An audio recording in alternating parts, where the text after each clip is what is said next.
Good morning everyone. अगर आप class 12 के स्टूडेंट हैं तो आज का ये वीडियो आपके लिए बहुत ही इंपॉर्टेंट होने वाला है, क्योंकि आज के इस वीडियो में हम बात करने वाले हैं बहादुर कहानी के सारांश के बारे में। तो वीडियो को बिल्कुल भी स्किप मत करिएगा, पूरा एंड तक देखिएगा, ठीक है। क्योंकि अगर आप वीडियो को स्किप करेंगे तो आपको कहानी का सारांश नहीं समझ में आएगा। तो यह कहानी जो है एक मध्यम वर्गीय परिवार के जीवन से संबंधित समस्याओं पर आधारित है। इस कहानी में एक बेसहारा पहाड़ी लड़के की मार्मिक कथा का वर्णन किया गया है। तो चलिए इस कहानी के सारांश को समझते हैं। यह कहानी अमरकांत जी के द्वारा लिखी गई बहादुर कहानी है। एक मध्यम वर्गीय परिवार में नौकर के साथ परिजनों द्वारा किए गए अत्यधिक कटु व्यवहार की कहानी है। ये जो स्टोरी है, एक मध्यम वर्गीय परिवार में नौकर रहता है। नौकर जिस घर में काम करता है, वहाँ के जो परिजन होते हैं, वहाँ के मालिक और मालकिन, वो उसके साथ कटु व्यवहार करते हैं, ठीक है। वो घर का सारा काम करता है लेकिन फिर भी उसके साथ कटु व्यवहार किया जाता है। तो लेखक जो यहाँ पे है वो स्वयं को भी कहानी का पात्र बनाते हुए कहानी के आत्मकथात्मक रूप से रचना किए हैं, ठीक है। अपने से संपन्न रिश्तेदार के घर नौकर द्वारा जुटाई गई सुविधा और शान को देखकर लेखक की पत्नी निर्मला स्वयं भी एक नौकर रखना चाहती हैं। जुटाई गई सुविधा और शान को देखकर लेखक की पत्नी जो निर्मला होती है स्वयं के घर भी नौकर रखना चाहती हैं।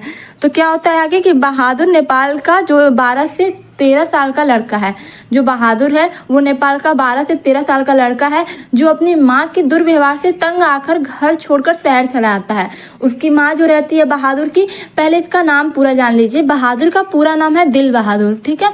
सिर्फ बहादुर ही नहीं, इसका नाम है दिल बहादुर। ये अपनी माँ के कटु व्यवहार के कारण, उसकी माँ इसके साथ अच्छा व्यवहार नहीं करती थी, मारती थी, पीटती थी, गाली देती थी, उसके दुर्व्यवहार के कारण ये घर छोड़कर शहर चला आता है, ठीक। और निर्मला के परिवार में नौकर रख लिया जाता है। तब निर्मला और उसका परिवार बहादुर के प्रति पहले तो बहुत अच्छा व्यवहार करते हैं, परंतु धीरे धीरे कठोरता बरतने लगते हैं, ठीक है। जो निर्मला और उसका पूरा परिवार रहता है, शुरू जब बहादुर उनके घर में काम करने आता है तो उसके प्रति वो बहुत अच्छा व्यवहार करते हैं, उसको एकदम घर के सदस्य की तरह मानते हैं। लेकिन बाद में कुछ ऐसा होता है कि वो उसके ऊपर कठोरता बरतने लगते हैं, हर एक छोटी छोटी बातों पर उसे डांटने लगते हैं, गाली देने लगते हैं, पीटने लगते हैं, ठीक है। तो देखिए आगे क्या होता है। वह घर का सारा कार्य करता है। जो बहादुर रहता है वो घर का सारा काम करता है, उसके बावजूद उसके साथ गाली गलौज से मार पीट तक की नौबत आ जाती है। झूठी चोरी का इल्जाम लगाकर उसे अपमानित तक किया जाता है।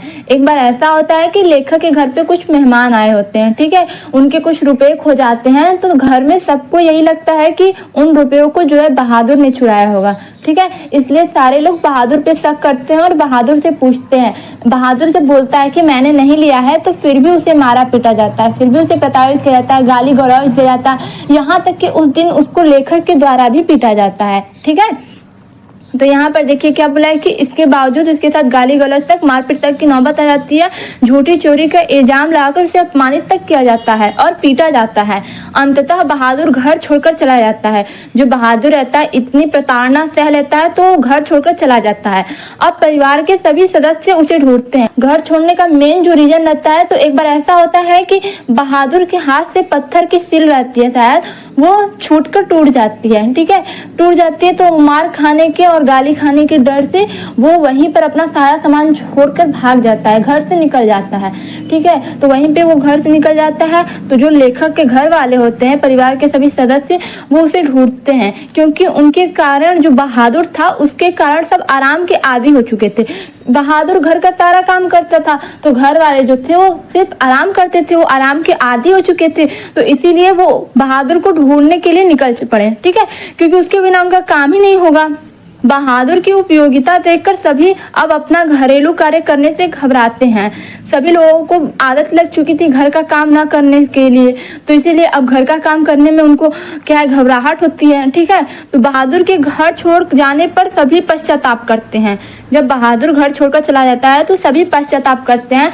ऐसा इसलिए क्योंकि बहादुर जो होता है वो अपना सारा सामान वहीं पर छोड़कर चला जाता है। हमने आपको भी बताया कि वो सारा सामान, उसमें कुछ पैसे भी रहते हैं। तो लेखक के घर वालों को ये एहसास हो जाता है कि जो बच्चा खुद भी अपना सामान छोड़कर चला गया है वो किसी और का पैसा क्या लेगा, ठीक है। तो ऐसा इन लोगों को होता है और इन लोगों को अपने गलती का पश्चाताप होता है कि हमने बहादुर पर गलती से शक किया, हमारी गलती थी कि हमने बहादुर पे शक किया, उसको मारा पीटा, उसे गाली गलौज तक दिया। इनको अपनी गलती का पश्चाताप होता है और वो सोचते हैं कि वो बहादुर से माफी मांगे, ठीक। तो देखिए आगे क्या होता है। तो अच्छा व्यवहार करने की सोचते हैं, परंतु अब पछताए होत क्या जब चिड़िया चुग गई खेत। ऐसा होता है ना कि अब पछताने से कुछ नहीं होने वाला, जो होना था सो हो गया। अब ऐसा है कि बहादुर चला गया तब वो वापस थोड़ी आएगा। तो बहादुर जो है वो सहनशील और स्वाभिमान इंसान था। वो घर में सबकी प्रताड़ना सह कर भी, मारपीट सहते हुए, गाली गलौज सहते हुए भी घर का सारा काम करता था, कभी किसी को चूत तक भी नहीं करता था, ठीक है। और वही डर के कारण वो अपना सामान छोड़कर चला जाता है, ठीक है। तो इसी चरित्र के कारण यह कहानी हमें प्रिय है। तो ये था आपका बहादुर कहानी का सारांश। आपके एग्जाम में 5 अंक की कहानी का सारांश या कहानी के उद्देश्य या कहानी के बारे में संक्षिप्त टिप्पणी करने के लिए बोलता है, ठीक है। तो आप लोगों को कुछ भी, या तो कहानी के जो प्रमुख नायक होते हैं उनका चरित्र चित्रण करने के लिए बोलता है।